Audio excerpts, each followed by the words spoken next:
Bonjour à vous.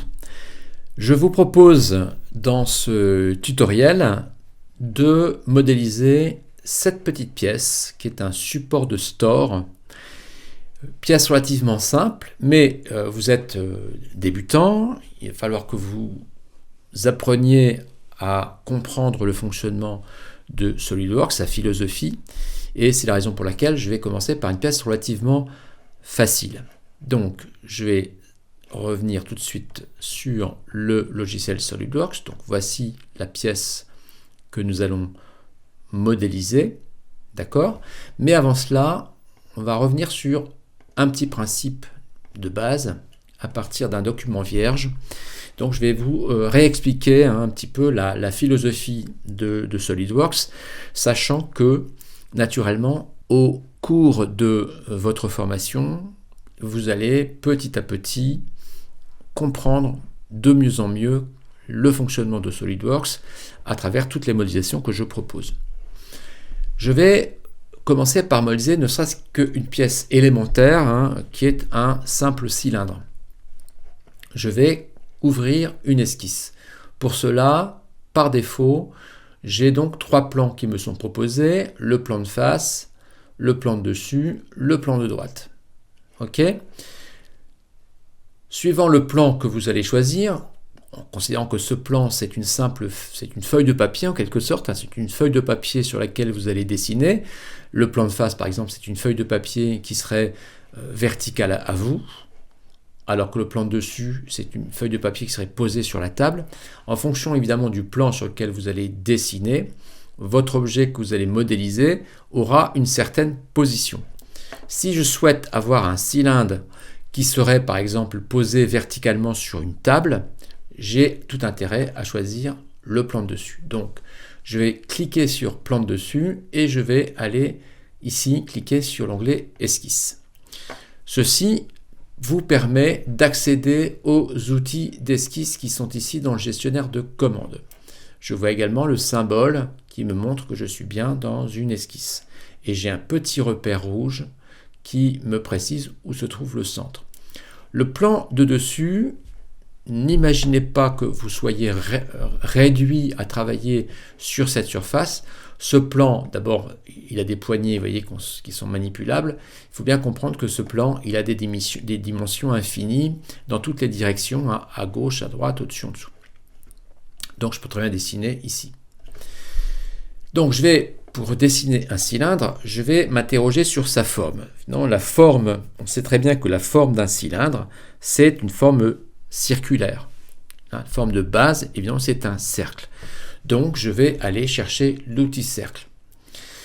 Si vous avez bien regardé les tutoriels sur l'interface de SolidWorks, vous connaissez l'existence de cet outil. Donc, si vous ne le connaissez pas, il faut que vous alliez voir ces tutoriels qui sont en accès libre sur l'interface, qui vous permettra de comprendre comment je saisis cet outil. Donc, je vais bien sûr considérer que vous avez vu ces tutoriels. Par conséquent, je ne vais pas m'attarder là-dessus. Donc là, je vais chercher l'outil cercle. Ceci dit, cet outil cercle, si vous voulez le trouver ailleurs, vous allez le trouver dans le gestionnaire de commandes, ici à ce niveau-là, sachant qu'on a plusieurs façons de tracer un cercle. Donc moi, je vais choisir un cercle par le centre. Donc le premier point est ici. Donc je fais un premier clic, je relâche, je m'étire et je fais un deuxième clic. Et donc j'ai généré mon cercle. À partir de là, vous le savez, vous pouvez aller coter votre cercle. Donc je peux aller chercher mon outil de cotation qui est ici, ou alors aller chercher mon outil de cotation ici. Il suffit de faire un clic là-dessus et de taper une valeur. Par exemple, je tape 80. Et à partir de là, donc, si je me mets en perspective, vous observerez que je suis en effet sur mon plan de dessus. Alors par exemple ici, je vais le rendre, sauf que pour le rendre visible, ce que je vais faire, c'est que je vais valider mon esquisse. Voilà, je vais le rendre visible pour qu'on puisse le voir. Donc mon esquisse, elle est bien située sur mon plan de dessus, d'accord ? Et à partir de là, je vais re-rentrer dans mon esquisse. À partir de là, je vais pouvoir générer la forme volumique de mon cylindre en allant dans l'onglet Fonction et en cliquant sur Base Bossage Extrudé. Et vous voyez que automatiquement, si votre esquisse est correcte, il vous fait apparaître une forme en jaune sur laquelle vous allez pouvoir agir. Vous allez pouvoir le faire vers le bas, vers le haut, ou rentrer évidemment une valeur précise, ici par exemple 100 mm. Qu'est-ce que j'ai donc généré en faisant ça? J'ai généré un cylindre plein. Je ne vais pas valider. Imaginons que je veuille un cylindre creux. Eh bien, je vais dessiner un cercle centré sur le même point ici. Voilà. Et je vais donc faire à nouveau une extrusion. Et vous voyez que je génère automatiquement ici un cylindre creux. On peut se dire que c'est sans doute la méthode la plus simple pour générer un cylindre. On verra que dans la problématique de la modélisation, c'est de trouver les meilleures procédures, les meilleures façons de faire. Donc, on peut dire que pour un cylindre, sans doute que la meilleure façon de procéder, un simple cylindre comme celui-ci, c'est de dessiner un cercle sur un plan et d'extruder. Je vais vous montrer quand même qu'il existe d'autres façons de procéder. Par exemple, je vais aller ouvrir une esquisse dans le plan de face. Je vais me mettre en vue normale en cliquant sur cette icône ici. Sinon, vous pouvez appuyer sur la barre d'espace et puis vous avez l'icône qui apparaît ici. D'accord?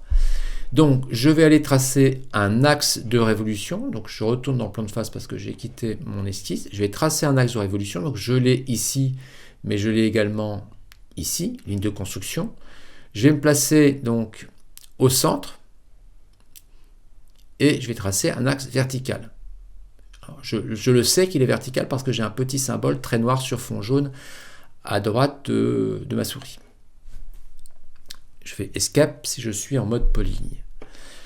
Ici, je vais donc aller chercher une arête et je vais tracer en fait une polyligne, c'est-à-dire que je vais faire un clic. Je vais rendre mon premier point coïncident avec cet axe. Donc je fais un premier clic, je relâche. Je fais un deuxième clic, je relâche. Je fais un troisième clic, je relâche. Je vais volontairement, vous voyez, me mettre légèrement incliné, comme si je n'avais pas fait attention. D'accord? Donc je ne suis pas à la verticale. Donc je vais faire comme ceci. Voilà, je fais un autre clic ici. Et je ne ferme pas mon esquisse. D'accord? Et on verra que ceci constitue en règle générale une erreur. Donc, première chose, c'est que une fois que j'ai terminé mon esquisse, si je l'observe un peu, je me dis « Ah mince, c'est embêtant, j'ai un trait qui n'est pas vertical ». Ce n'est pas gênant, on ne va pas chercher à aller saisir ce point pour tenter la verticalité. Il y a bien plus rapide, c'est d'aller cliquer sur le segment. Et à partir de là, vous avez une fenêtre contextuelle qui s'ouvre et qui vous permet de rendre le segment vertical. Si jamais vous quittez la fenêtre pour une raison X, Y, vous voyez, cette petite fenêtre contextuelle, elle disparaît. Ce n'est pas grave parce que vous allez retrouver dans les propriétés de ligne les relations que vous avez perdues. Donc je vais cliquer sur vertical et à partir de là, vous voyez, votre arête est devenue verticale. Bien, je vais aller dans fonction et par conséquent, ce que je vais faire comme procédure ici, c'est de faire une révolution. Parce qu'en effet, un cylindre, eh bien, c'est un volume de révolution. Donc je vais cliquer sur révolution et vous voyez, il vous met un message d'erreur en vous indiquant que votre esquisse est ouverte.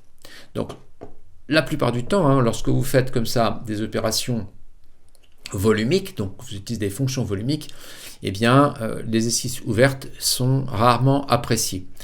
Là, ce n'est pas très grave parce qu'il vous propose de la fermer automatiquement. Donc, vous allez faire oui, voilà, et là, il a fermé automatiquement l'esquisse, et du coup, il a fait sauf que, vous remarquerez que il n'a pas fait la révolution où je voulais qu'il la fasse, parce qu'il a choisi la ligne 3, c'est-à-dire il a choisi une ligne de mon esquisse et pas mon axe de révolution.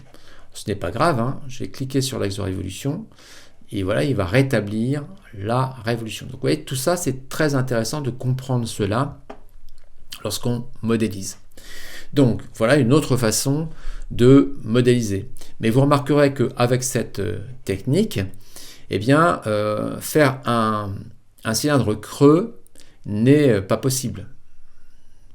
Pas vraiment en une seule opération. Ou alors, ce qu'il faut faire, on va donc ne pas valider cette révolution, Ou alors, si vous souhaitez faire un cylindre creux, il faudrait que ce point, vous voyez, soit pas sur l'axe. Donc si je veux déplacer par exemple cette arête, eh bien, je m'aperçois que ce n'est pas possible. Pourquoi? Parce que, rappelez-vous, au départ, j'ai tracé ces 3 lignes en rendant coïncident le premier point sur cet axe. Donc si je clique sur le point, je vais me rendre compte que j'ai une coïncidence. Le symbole est ici. Et on retrouve la coïncidence ici. Deux façons de modifier, de supprimer ça, ce serait de faire un clic sur l'icône et de faire supprime ou touche FN, retour arrière, pour supprimer cette coïncidence. Est-ce que je peux déplacer ça? Vous voyez, du coup, je peux déplacer ça. Sauf que ce point-là est coïncident aussi. Donc, je vais faire un retour arrière. Donc, nécessairement, je vais falloir que je supprime également la coïncidence qui est ici. Donc, soit ici, en faisant un clic droit, je fais effacer. Et là, je vais pouvoir déplacer comme ceci. Et là, on se rend bien compte que si je fais ça, et si je fais une révolution autour de mon axe, donc l'axe qu'il faudrait que je redessine, hein, je peux très bien redessiner un axe dans mon esquisse. Donc, je vais dessiner un axe vertical. Voilà. Et bien, si je fais une révolution, voilà, et bien là, il va effectivement me générer un cylindre creux. Mais on voit bien que c'est le point sur lequel je voudrais insister et que vous compreniez, c'est comment faire des procédures qui soient les mieux adaptées, tout simplement. Bon, donc voilà, je ne vais pas valider cette révolution, mais c'est, disons, 2 petites choses que je voulais vous montrer avant d'attaquer la modélisation de notre petit support de store. Donc, allons-y, hop, je vais simplement revenir sur un document vierge, mais pour cela, je vous propose de suivre le tutoriel numéro 2. Donc, on considérera que cette petite introduction, c'est notre tutoriel numéro 1. Merci à vous.